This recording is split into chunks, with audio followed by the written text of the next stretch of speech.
My family and I have recently been cleaning out our garage as we were going to prepare to move into a new house soon. We found a ton of cool things while cleaning it out. I found my old Pokemon cards, my father's antique camera, and a load of Mad magazines.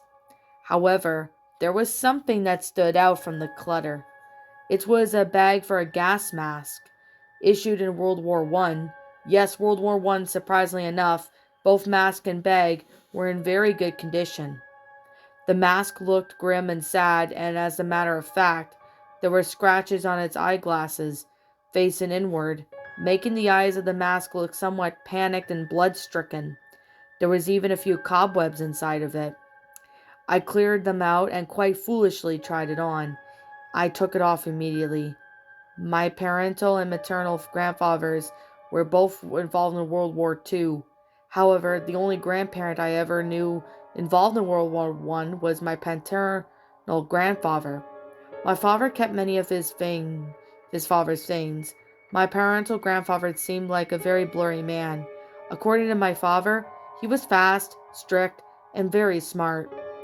I looked at I looked pretty much at him with much respect. My maternal grandfather, the one I'm familiar with, was serving in World War II, involved in the Air Force. My father refuses to tell me about my parental grandfather's purpose in the war, no matter how much I asked him. A few weeks ago, some strange occurrences started in my household. It started off with a shuffling noise. You see, my living room is currently filled with clutter and moving boxes. The couch I was sitting on faces the television, which faces the rest of the room. I had positioned the couch so I was closer up to the television, leaving the entire room behind me out of view. It was about 1:45 a.m. Another of those lonely nights playing Skyrim. I began to doze off and the light of the television was emitting.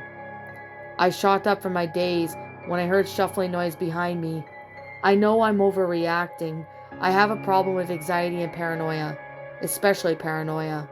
The shuffling sound noise stumbled across as someone was rubbing against two small pillows together, mixed with someone's rubbing their fists in swoon fabric.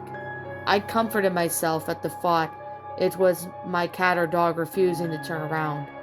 The shuffling had continued. I couldn't ignore it. Between the sound of the silent house and the small sound of Dragon's-born theme flowing in the television, the shuffling was the loudest thing in my room. My parents were upstairs, asleep, and quite frankly safe from whatever that thing was. It suddenly stopped. I then frantically shot up from the couch, ran through the unusually cold room, up the stairs, and into my room. I barely made it inside and sleep with every single light on my door tightly shut closed. 2 nights after that, one of the most disturbing events occurred. The room was colder than usual. I woke up to hear the shuffling again, and it was louder and it was coming from downstairs. At that moment, a sense of courage rushed through me. I got up from my bed. I didn't want to, but I did.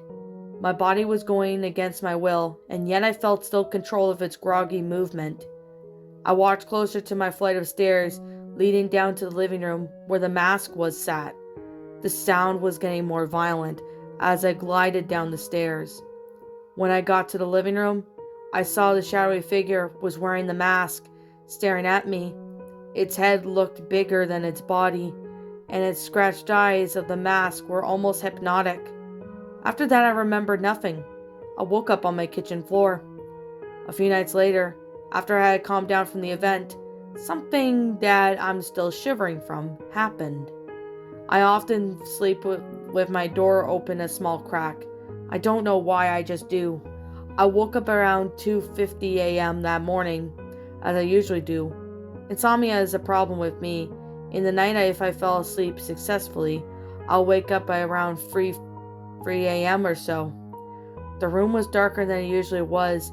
I noticed a small nightlight that kept me in my bedside. Yes, I still keep a nightlight, and still shattered. The exterior was now a series of shards on the wooden floor next to my bed. I had been sleeping on my side as usual. I sat up on my back and looked throughout my room. The figure appeared in the doorway, and within it came a distant, almost muffled sound of exploding capsules slamming against the skeletal remains of once a thriving town, not without the movement of its arms or legs. It glided me through complete silence.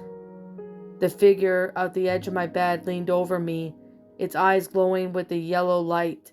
"It's been a pleasure meeting you." I can't describe to you what I felt that moment. It wasn't fear, it wasn't anything close to fear. As a matter of fact, it was warmth and comfort. I shot up again in the pool of my own sweat surrounding me. The house was still intact. The town was peacefully quiet at night. The figure didn't return to me after that. All activity stopped. The gas mask and the bag now lay on the display desk in my room. I strangely feel protected with him watching over me.